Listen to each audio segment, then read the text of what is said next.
안녕하세요, 식구인 여러분 반갑습니다.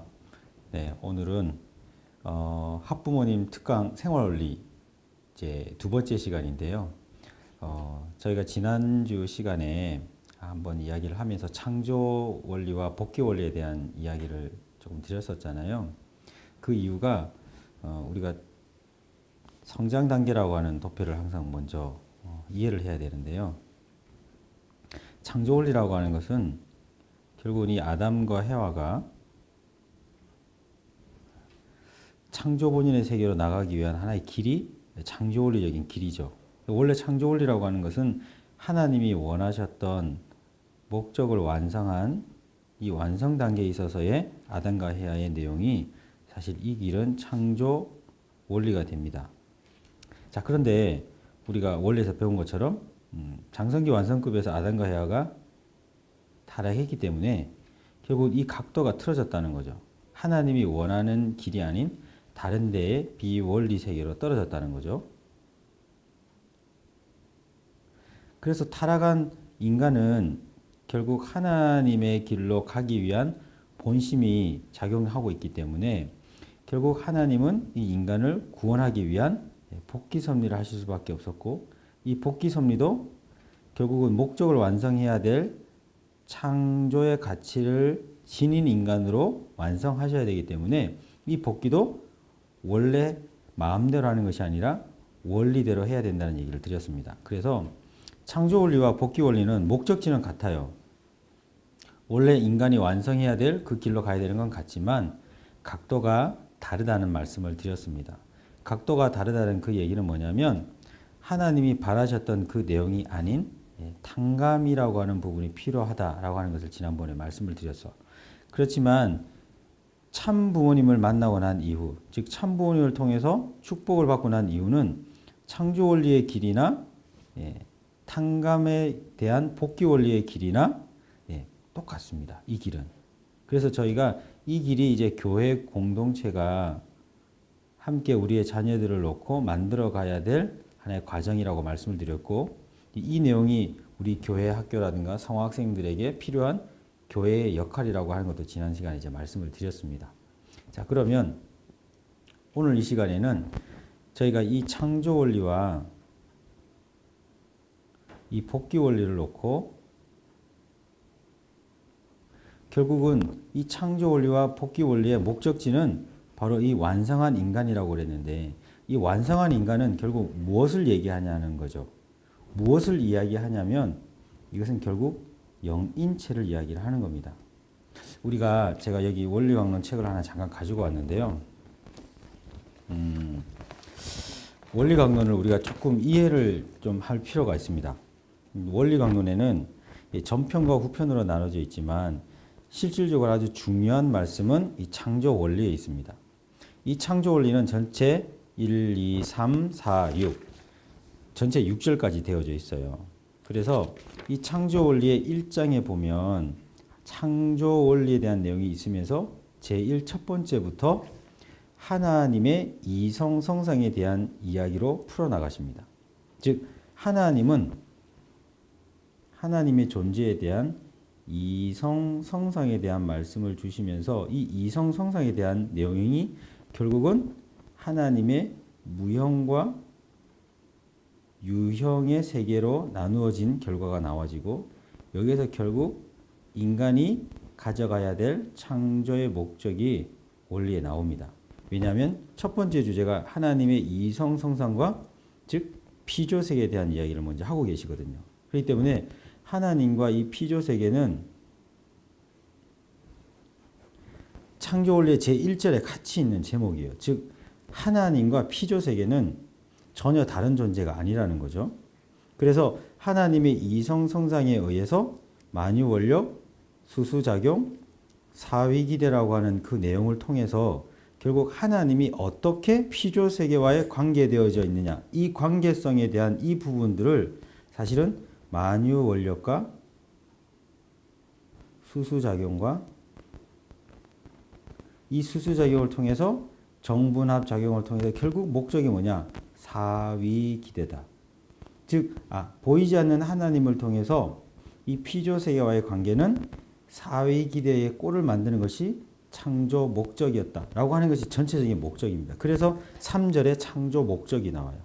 즉 하나님에 대한 표현, 설명을 하고 난 다음에 이 하나님이 이 피조세계와 어떻게 관계를 맺고 있느냐, 이 만유원력과 수수작용에 대한 내용으로 피조세계와의 관계를 맺고 있는데, 이 피조세계와의 관계를 맺어서 사위기대를 만들어내면 창조 목적을 완성하게 된 것이고, 그래서 3절에 창조 목적이 내용이 나오는 거죠. 그럼 이 창조 목적을 완성한 모든 피조세계는 그 가치가, 그 본연의 가치가 하나님이 바라보시기에는 영원한 가치가 있다는 것이죠. 그래서 이 창조 본연의 가치를 지닌 모든 피조세계는 자동적으로 만들어지는 것이 아니라 그 성장 기간을 통해서 3단계의 질서적으로 만들어져 있다. 즉 질서라고 하는 것은 뭐냐면 원칙이 있고 법칙이 있다는 거예요. 그러니까 성장 기간에 있어서 질서적 3단계라는 이 표현들은 그냥 하나님이 마음대로 그냥 점핑하듯이 만들어지는 것이 아니라 반드시 하나님의 창조 원리 원칙에 맞춰진 성장이 있다라고 하는 겁니다. 그래서 저희가 우리의 아이들에게도 이야기를 하고 또는 신앙을 가르칠 때도 질서적 3단계에 대한 이해를 가지고 자녀들과 이야기를 해야 되겠죠. 그러면 이러한 피조세계의 창조 과정을 거쳐서 성장한 피조세계는 결국 꼴이 인간을 중심한 무형 실체세계와 유형 실체세계로 끝을 맺고, 즉 이 인간 중에서도 마지막 영인체와의 관계에서 결국 생심과 육신과의 관계를 본 인간의 마음으로 창조 원리는 끝이 납니다. 즉 하나님의 창조 원리에 있어서의 이 보이지 않는 하나님, 무형으로 계시는 이 하나님이 결국 이 피조세계와의 관계에 있어서 영원성을 갖고 계시는데, 이 피조세계의 가장 핵심되어지는 인간, 이 인간의 영인체가 목적이었다라고 하는 것이죠. 다른 말로 얘기하면 우리의 어머니와 아버지, 우리 부모님이 계시면 우리 부모님이 우리의 자녀들에게 바라는 그 내용의 행복이라고 하는 그 모든 내용은 결국은 우리 자녀들에게 바라는 성장에 있더라. 우리의 아이들이 올바로 성장해서 그 성장하면서 행복하기를 바라는 그 마음이 결국 어디에서 왔다고요? 이 행복하기를 바라는, 우리가 바라는 자녀들이 행복해지기를 바라는 그 마음은 결국 하나님에게서 왔다. 즉 내가 바라는 이 행복은 나의 행복이 아니라 실체적으로는 보이지 않는 하나님의 사랑과 행복이 나를 통해서 자녀에게 나온 것을 내가 느끼면 어떻게 돼요? 자각하게 되면. 자각하게 되면 하나님이 임재하실 수 있는 거죠. 즉 우리의 자녀들에게 이렇게 생각을 하면 좋겠습니다. 우리의 아이들을 바라보게 되어질 때 아이들이 부모님과의 어떤 관계성에서 사랑이나 심정이나 어떤 감정들을 자녀들이 느낄 때, 그 감정들을 느끼면서 아이들이 행복해할 때 부모님과의 어떤 관계성이 만들어지잖아요. 이 만들어질 때에 결국은 내가 좋아하고 행복해하고 또 내가 노여워하고 안타까워하는 그 마음이 내 마음이 아니라 하나님의 마음이다라고 하는 순간을 깨닫게 되어지면 그 자녀에 대한 감정이 하나님도 같이 느끼게 된다는 거죠. 예를 들어서 이런 게 있어요. 자녀가 어떤 것을 이제 부모님이 바라시는 것을 만약에 해야 되는데 하지 않거나 좀 안타까운 내용이 만약에 있다고 했을 때 그냥 내가 자녀에 대한 아쉬움과 안타까움이 있으면 부모님들이 스트레스도 쌓이잖아요. 화도 나고 속상하기도 하고. 그런데 그때 이 마음이 하나님도 이와 같은 마음을 가지고 있구나. 하나님이 내 자녀를 바라보실 때 이런 마음이구나 라고 내가 하나님의 존재를 자각하고 깨달아 알게 되어지면 하나님이 임재하시게 되는 겁니다. 그럼 마찬가지로 우리의 자녀들에게도 부모님의 심정과 마음을 깨닫게 해주면 자녀가 아무런 표현을 하지 않는다 하더라도 부모님이 가지고 있는 감정과 마음들을 표현하게 되어지면, 즉 수수작용을 하게 되어지면 자녀도 부모님의 존재감을 깨닫게 되는 거죠.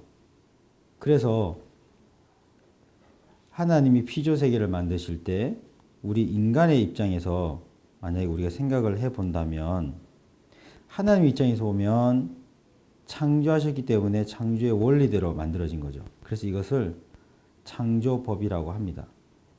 근데 인간에서 보면 내가 존재하는 원리이기 때문에 이것을 존재 원리라고도 볼 수 있고요. 이것은 결국 내가 사는 법이라고 이야기할 수가 있어요. 그래서 하나님에게는 창조 원리의 법이 있고 우리 인간에게는 내가 존재해야 될 법이 있습니다. 다시 말해서 이 창조 원리는 즉 창조 목적을 이야기하는 것이고요. 이 창조 목적은 결국 우리 인간에게는 존재의 목적이 된다라고 하는 것이죠. 그래서 내가 살아가는 목적이 이 존재하는 목적인데 이 존재하는 목적과 창조에 대한 목적이 어떻게 돼요? 같다는 거거든요. 근데 같은 거는 어떤 뜻을 얘기하냐? 하나님은 기쁨으로 피조 세계를 창조하셨기 때문에 창조의 목적이 기쁨이기 때문에 내가 존재하는 목적도 사실은 기쁨에 있는 거죠. 자, 그래서 우리가 하나님이 피조 세계와의 관계를 해 나가시는 모든 영향들은 사실 기쁨에 있습니다. 근데 이 기쁨이 어떨 때 드러나느냐, 어떨 때 나타나느냐, 그것이 가장 중요한 문제죠. 그러니까 신앙생활을 하는 데 있어서 우리가 신앙생활이라고 이야기를 많이 합니다만 이 신앙생활을 이야기할 때 이 신앙은 바로 나와 하나님과의 관계라고 본다면 생활은 나와 부모님과의 관계 또는 나와 사랑과의 관계입니다. 근데 이것은 신앙생활은 결국은 복귀 원리적인 내용이에요. 하지만 하늘이 바라셨던 것은 생활 신앙이거든요. 즉 내가 원래 아담과 헤아가 가야 될 이 창조 원리적인 길은 생활 신앙이지 신앙 생활은 아닙니다. 자, 그래서 우리가 원리 강론에 보면 하나님의 편재성이라고 하는 부분이 하나 나오는데요. 여기 페이지가 하나님의 이성성상에 대한 표현을 이야기를 할 때 수수작용에 대한 이야기를 많이 하잖아요. 우리가 이 수수작용을 얘기할 때는 단순히 그냥 주고받는 작용이다 라고 하는 표현을 많이 하는데 이 주고받는다라고 하는 이 표현들을 조금 더 깊이 있게 좀 생각해 볼 필요가 있습니다. 아까 말씀드린 것처럼 하나님이 이 피조세계와의 관계성을 어떻게 하느냐, 결국 수수작용을 통해서 하는 거거든요. 근데 이 수수작용을 하는 이유가 그냥 잘 주고 잘 받아서 생존하거나 또는 번식하거나 작용하는 근본된 힘이라고는 우리가 배워서 알고 있지만 실질적으로 이 수수작용을 하는 근본된 이유는 뭐냐면 이 수수작용을 통해서 영원성이라는 게 생겨요. 그래서 원리 강론에도 이렇게 나오거든요.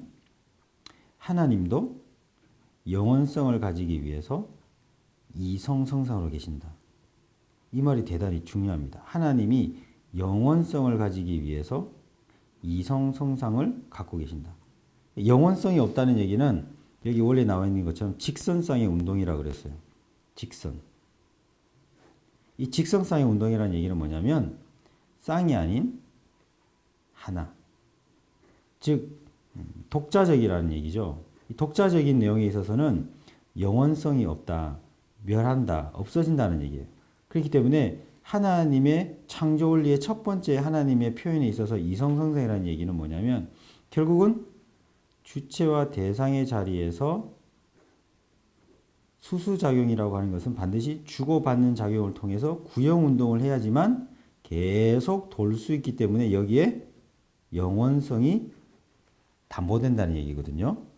자, 그러면 우리가 자녀들을 바라보게 될 때 자녀들에게 결국은 이 자녀들이 행복해지기를 바란다라고 마음을 먹었을 때 이 행복이라고 하는 것이 영원히 행복했으면 좋겠냐 아니면 단편적으로 한 번으로 행복했으면 좋겠냐 라고 생각한다면 당연히 우리의 자녀들이 영원히 행복하기를 바란다는 마음을 가진다면 이 자녀들에게 어떠한 법을 가르쳐야 되냐면 하나님과 수수작용하는 법을 가르쳐 줘야 되는 거죠.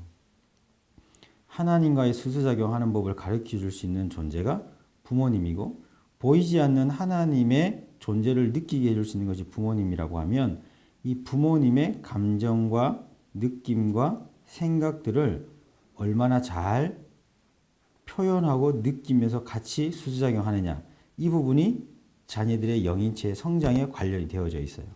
자, 그래서 우리가 원리에 나와 있는 내용처럼 수수작용하는 이유가 그냥 생존하고 번식하고 작용하는 근본된 힘이지만 결국 하나님이 피조세계와의 관계성의 이 법칙을 이런 수수작용을 통해서 창조 목적을 이루려고 하신다는 그 얘기는 뭐냐면 같이 영원히 존재하고 싶어 하는 얘기거든요. 이 마음이 부모님에게도 있다는 거죠. 왜? 하나님의 피조물에 의해서 우리 자녀들도 태어났기 때문에 하나님이 갖고 계신 모든 속성들을 우리 역시 지니고 있습니다. 그 얘기는 우리 자녀들에게도 있다 없다? 있다는 거예요. 그런데 어려서 아직까지 그 마음이 드러나지 않는 것뿐입니다.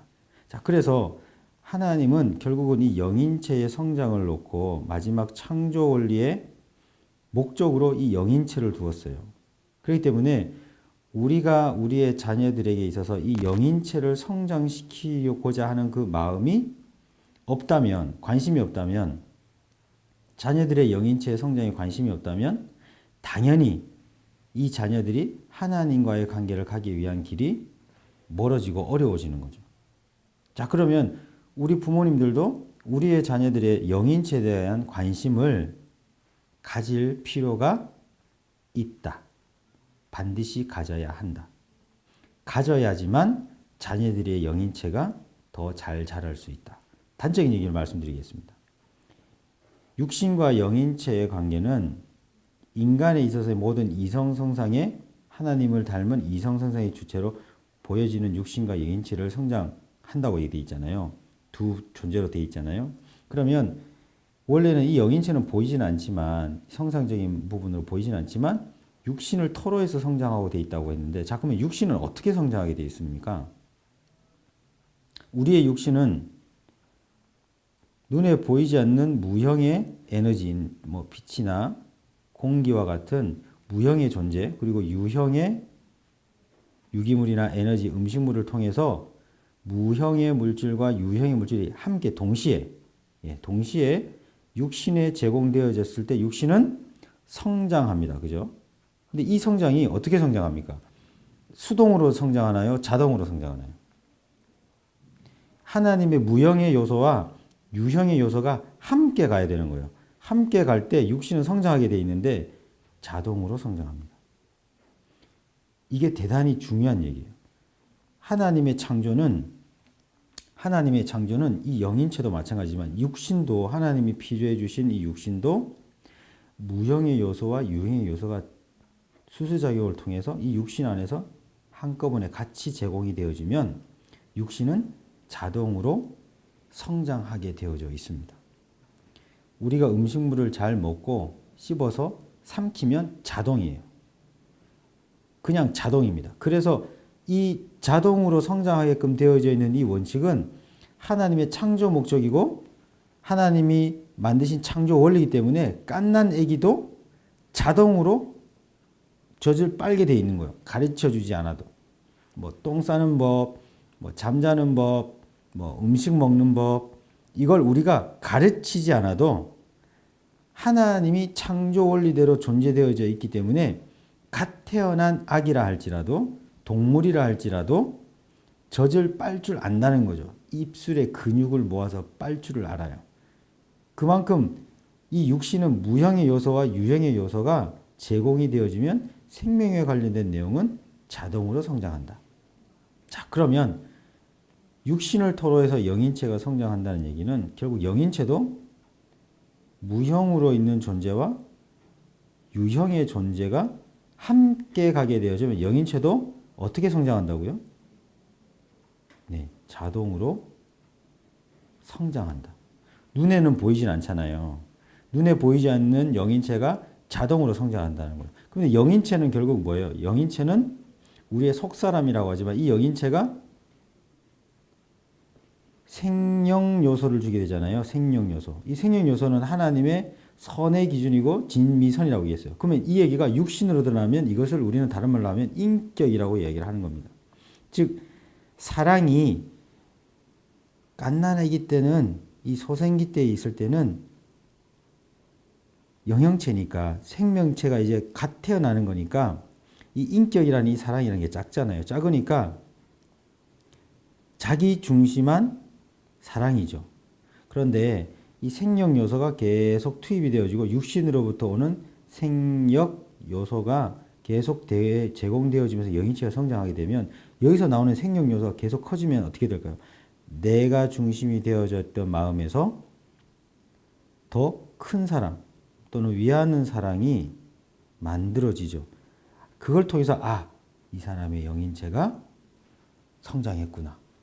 이 사람이 영인체가 이만큼 커졌구나 라고 하는 것을 우리가 알 수 있게 되는 겁니다. 그러니까 영인체의 성장이 그러면 언제 어떻게 가야 되느냐라고 하는 것을 이제 말씀을 드리려고 하는 겁니다. 결국 이 영인체라고 하는 부분들이 우리의 자녀들에게도 굉장히 중요한 부분이기 때문에 이 자녀들이 아담과 헤아의 창조 원리의 길처럼 가야 되는데 하나님이 아담과 헤아를 창조하셨을 때 하나님의 창조의 법칙은 저급한 것부터 고급한 걸로 창조를 하셨어요. 원래 구상은 로직은 완성된 하나의 인간을 형태로 창조를 하셨지만 아이디어는 그 인간을 목적으로 했기 때문에 인간에게 필요한 자연세계도 만드셔야 되고 이 인간을 위한 자연세계를 가장 작은 걸 만들다 보니까 실제로 피조세계에서 창조되어지는 순간은 가장 저급한 것부터 창조되게 되는 거죠. 하늘과 땅을 나누시고 바다를 만드시고 하나씩 하면서 이제 포유를 만드시고 마지막에 인간을 창조하시는 겁니다. 우리가 자녀를 놓을 때도 우리가 아기를 놓을 때도 마찬가지인데 엄마 아빠가 임신을 이제 하게 되어지면 아기가 나오기 전에 미리 아기가 살 수 있는 환경들을 다 만들잖아요. 집도 따뜻하게 하고 뭐 이불도 미리 사놓고 필요한 것들을 하나하나 사놓고 마지막에 아기가 태어나면 그 모든 준비된 것들이 아기를 위한 용품으로 다 바뀌는 것처럼 아기를 먼저 낳고 난 다음에 물건을 사는 사람은 없잖아요. 하나님도 마찬가지라는 거죠. 하나님도 이 피조세계를 만드셨는데 아담과 헤아 중에 하나님이 가장 나중에 창조하신 것은 헤와입니다. 그렇기 때문에 헤와는 하나님의 입장에서 보면 가장 고등한 존재예요. 즉 하나님의 심정과 가장 가까워요. 그리고 하나님의 감정과 더 가깝고 더 영적이라는 거죠. 그래서 아버님이 기준에 대한 말씀을 좀 하실 때 남자는 8세, 여자는 7세 기준으로 성장한다. 똑같은 영세로부터 태어나지만 심령세계를 얘기하는 거예요. 그 마음의 세계. 그렇기 때문에 소생기 때는 8세, 남자는 16세, 여자는 14세 때부터 남자는 한 8살 정도, 여자는 7살 정도 되면 남자, 여자의 차이를 알게 되어서 함께 지내지 않는다는 거죠. 그래서 남녀 7세 부동석이라는 옛말이 정말 올바른 말씀이거든요. 남자아이가 이 이전까지는 남자와 여자의 구별이 없으니까 이때는 선악과를 따먹으라는 계명이 필요했겠어요? 안 필요했겠어요? 네, 필요가 없는 거죠. 그런데 이 16세, 14세 되어질 때 하나님이 계명을 주십니다. 어떤 계명을 주시냐면 선악과를 따먹지 말라는 계명을 주세요. 왜? 이때는 필요한 계명이거든요. 근데 이 16세를 넘어가면 이제 남자는 24세, 여자는 21세가 되어지면 남자는 가장 멋진 몸을 가질 수 있는 나이고 여자는 가장 아름다운 나이대라고 하십니다. 이제 마지막 4단계인 28세가 되고 남자가 32세가 되어지면 이때는 개인을 위한 삶이 아니라 사실은 이때는 자녀들을 위한 삶으로 살아가게끔 신체 구조가 바뀐다는 거죠. 그러니까 이때부터는 아무리 이쁘게 꾸며도 점점 여자들은 화장을 하지 않으면 이제 못 사는 나이가 되는 거죠. 32세 이때 이제 남자들도 점점 이제 배도 나오고 이제 나이가 든다는 거죠. 가장 멋진 요 24세에서 21세부터 이 나이대에 자녀를 낳으면 가장 건강한 것도 하나님의 창조라는 거죠. 자, 그러면 육신을 토로해서 인간이 성장하게끔 되어져 있으니까 당연히 영인체도 이렇게 성장하게 되어져 있다라고 한다면 자녀들의 교육을 하나님은 심정교육, 규범교육, 그 다음에 지식교육으로 원래 창조의 원리대로 해 놓으셨어요. 그런데 인간이 타락을 해서 이 지식이 제일 밑으로 내려온 거죠. 그러니까 0세부터 7, 8세 될 때까지 아이들 지식부터 가르치려고 하는 부모들이 많이 생기는 거죠. 원래면 때 아닌 때에 때의 것을 바라는 거니까. 그런데 하나님은 이 심정교육을 통해서 자녀들을 양육을 하셨고 이 규범교육을 통해서 하나님이 주시는 이 지식 교육은 뭐냐면 하나님에 대한 지식이거든요. 그러니까 우리가 얘기하는 뭐 대학교를 공부하거나 세상에 취업을 잘하기 위한 세상의 지식이 아니라 이 지식은 하나님에 대한 지식이에요. 즉 사랑에 대한 지식이에요. 대상 주체와의 어떤 이 피조세계에 대한 이 사랑의 세계에 대한 지식을 얘기하는 거거든요. 그러니까 이때에 우리가 말씀을 가르쳐주고 원리라고 하는 것을 교육을 해주게 되는데 더 중요한 것은 이 나이 때 8세에서 16세, 7세에서 14세 되어지는 이 기간대에 우리의 자녀들에게 규범 교육이 필요하다. 근데 이 규범 교육이 무슨 교육이냐? 이것이 바로 신앙법이라고 하는 거예요. 왜냐하면 원래 아담과 헤아가 타락하지 않고 성장하였다라고 한다면 이것은 아담과 헤아가 성장하면서 지내왔기 때문에 이것은 규범이라기보다는 양심적으로 완성된 인간을 통해서 태어난 자녀들은 이 길이 만들어졌기 때문에 이 규범은 복귀된 어떻게 보면 완성된 천사장들이 완전히 창조 목적을 완성한 인간에게 사랑으로 주고받는 천사장들이 아담과 헤아의 자녀들을 통해서 가르쳐 주는 거죠.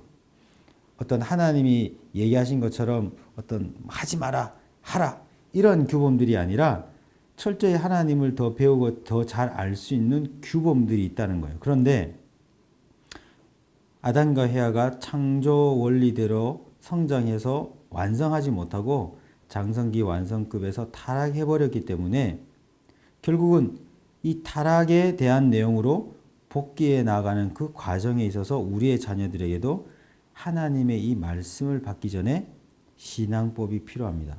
그 신앙법이 3개가 있는데 첫 번째가 예배법이에요. 그리고 두 번째가 정성법이고 세 번째가 헌금법입니다. 이 예배법과 정성법과 이 헌금법이 사실은 규범이죠. 그래서 이 나이대에 부모님이 예배와 정성과 헌금에 대한 내용들을 표현해주고 알려주고 기쁨으로 수수작용해 줘야지만 이 자녀들이 말씀과 원리를 받을 기대가 만들어지게 되어지는 겁니다. 그래서 이 부분들을 우리가 가볍게 여기거나 이 부분들을 우리가 놓치게 되어지면 우리의 자녀들의 영인체 역시 성장하는데 더디다. 이 영인체가 뭐라고 그랬어요? 눈에 보이진 않지만 영인체는 인격이고 사랑이다. 결국 우리의 자녀들이 성장하면 성장할수록 부모님에 대한 효심도 생겨나고 친구들에 대한 우애도 생겨나고 그 다음에 사회에서는 다른 주위에 있는 분들과 관계성을 맺어 나가는 모든 인격체라고 하는 것이 영인체라고 하는 것이죠.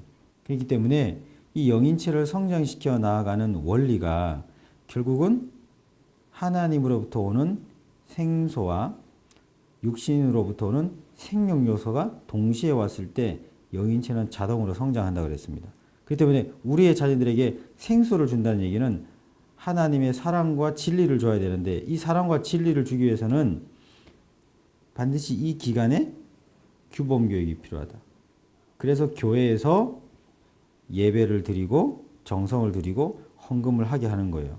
물론 가정에서 저희들이 여러 가지를 이제 다 할 수도 있지만 이 기간에 아담과 헤아만 있는 것이 아니라 우리의 자녀들이 여러 다수에 있는 자녀들이 많이 있기 때문에 결국은 이 기간에 우리가 교회 학교나 또는 성화학생들이나 이때 우리의 자녀들에게 예배법과 정성법과 헌금법을 알려주는 겁니다. 근데 이 신앙법이 자녀들에게 어떤 강제적이거나 하기 힘들어서 하는 것이 아니라 이 부분들을 기쁘게 하기 위해서는 결국 부모님이 이 부분들을 기쁘게 하셔야 돼요. 왜냐하면 부모님이 자녀들을 가리키는 하나님의 모든 사랑의 속성의 교육은 먼저 보여주시는 거거든요. 그렇기 때문에 우리가 성경에 보면 항상 기뻐하라, 항상 기뻐하라는 표현이 있잖아요. 항상 기뻐하는 걸 우리가 매일 아침부터 저녁까지 막 웃고 다니면 그 사람은 미친 사람이라고 하죠. 예, 뭐 제정신이 아니라고 얘기합니다. 항상 기뻐한다는 얘기는 뭐냐면 내 마음속에 하나님의 자각을 내가 하나님이 이렇게 생각하시는구나. 하나님이 이렇게 느끼겠구나.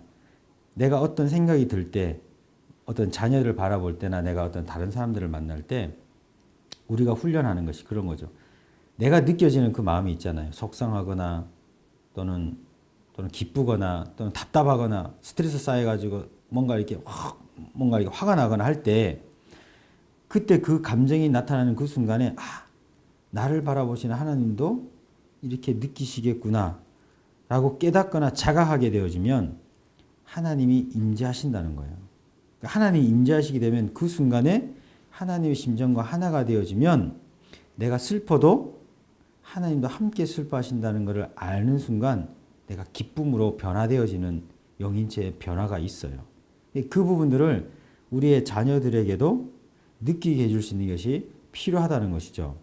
그래서 오늘 이 시간에 우리가 이제 영인체의 성장이라고 하는 부분들을 그냥 단순히 자녀들을 놓고 그냥 영인체가 성장해야 된다라고 하는 것을 창조원리적인 부분에서 그냥 교육하는 것이 아니라 우리의 자녀들에게 내가 얼마만큼 하나님을 느끼고 또 하나님에 대한 고백을 스스로 하고 있는가, 그 노력들을 우리 부모님들도 함께 하기를 바랍니다.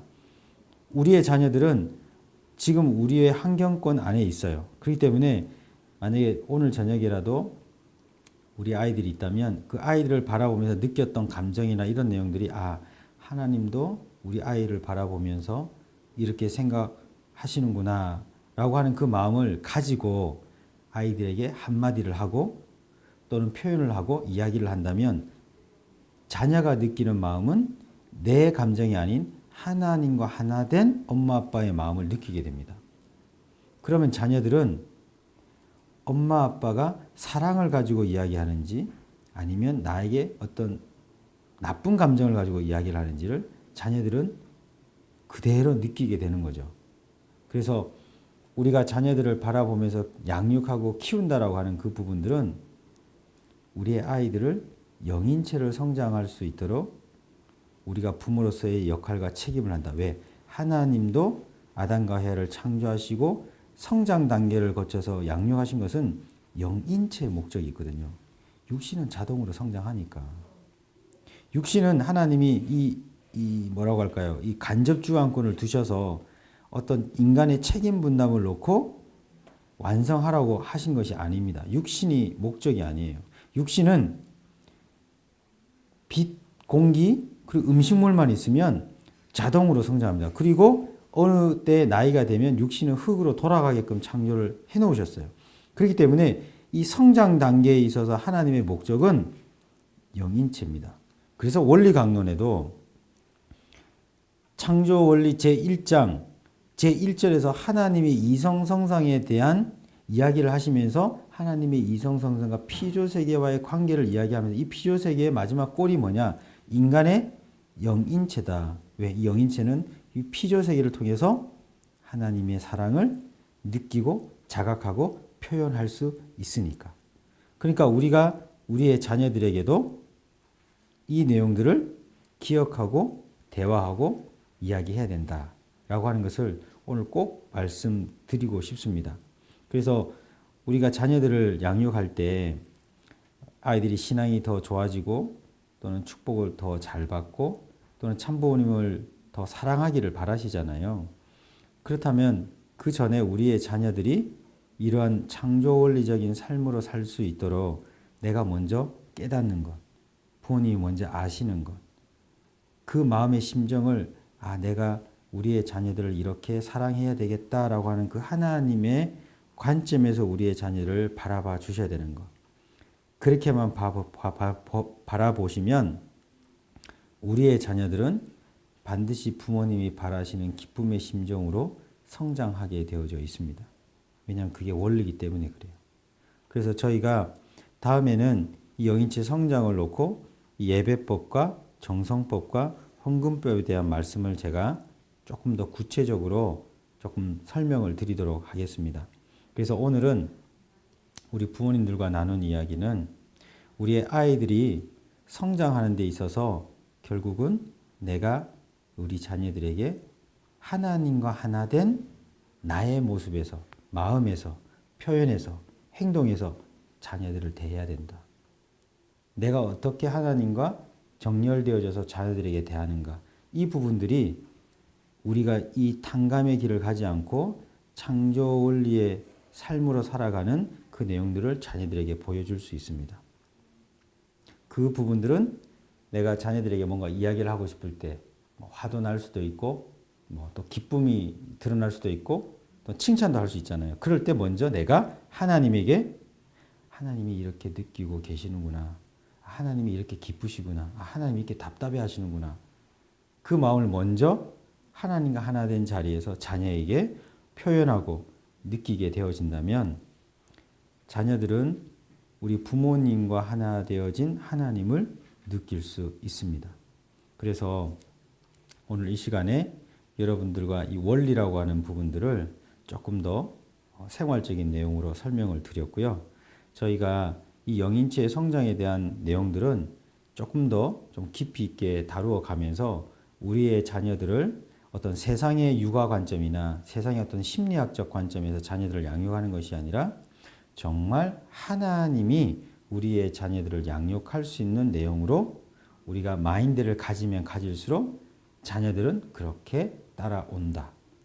우리가 모르면 모를수록 자녀들은 그렇게 올 수 없지만 우리의 부모님들이 하나님이 바라시는 관점에서 생각하고 느끼고 표현해 나아가면 자녀들은 아담과 헤아처럼 하나님이 원하는 방향으로 성장하게 되어져 있다. 단 이 부분, 이 장성기 이 부분에서 우리의 자녀들에게 올바른 규범교육, 이 규범교육은 세상의 지식이 아닙니다. 교통 질서를 지켜라, 학교를 잘 다녀라, TV를 보지 마라. 그런 규범 교육이 아니에요. 여기서 말씀드리는 규범은 영인체 성장에 관련된 규범이에요. 여기 있는 규범이 열심히 공부해서 대학을 가라, 교통 법규를 잘 지켜라, 취업을 열심히 하는 규범, 그런 규범이라고 하면 전혀 하나님의 영인체와 하등 관계가 없어요. 왜냐하면 100년 전에는 교통신호를 지키라고 하는 규범이 필요가 없어요. 차들이 그렇게 많이 없었으니까. 육신에 관련된 규범을 말씀드리는 것이 아닙니다. 여기서 말씀드리는 원리에서의 규범 교육은 하나님의 말씀, 즉 하나님의 사랑을 느낄 수 있는 지식, 하나님에 대한 원리를 배울 수 있는 규범이에요. 그렇기 때문에 여기서 말씀드리는 이 규범들은 철저히 하나님의 말씀을 배우고 지켜나갈 수 있는 틀을 만드는 거기 때문에 하나님께서도 타락하기 전에는 생식기에 대한 말씀으로 따먹지 말라는 말씀을 주신 거거든요. 왜? 그 선악과로부터 하나님의 사랑이 맺어지고 열매 맺어지고 결과 맺어지기 때문에. 그렇기 때문에 하나님께서는 선악과 에덴 동산에 있는 실과를 다 먹더라도 어떤 걸 다 하더라도 그것만은 하지 마라 라는 얘기는 너가 어떻게 생활하든지 뭘 하든지 자유지만 하나님의 사랑을 받을 수 있는 그 부분을 절대 범하지 말라는 거죠. 자, 그러면 결론적으로 우리의 자녀들이 하나님의 말씀과 사랑을 받기 위한 규범은 지금 시대는 선악과를 따먹지 마라 라고 하는 것은 타락 이전의 계명이고 지금의 오늘 우리가 자녀들에게 가르쳐야 될 규범은 바로 예배법과 정성법과 헌금법이 있습니다. 이것을 올바로 자녀들에게 가르쳐 줄 때 자녀들은 영인체가 성장할 수 있는 기대가 만들어진다 라고 하는 것을 오늘 설명드리고 오늘 두 번째 강의를 마무리하고자 합니다. 끝까지 경청해 주셔서 감사하고요. 다음 시간에는 이 신앙법에 대한 이야기를 조금 더 설명을 해 드리도록 하겠습니다. 끝까지 경청해 주셔서 대단히 감사합니다.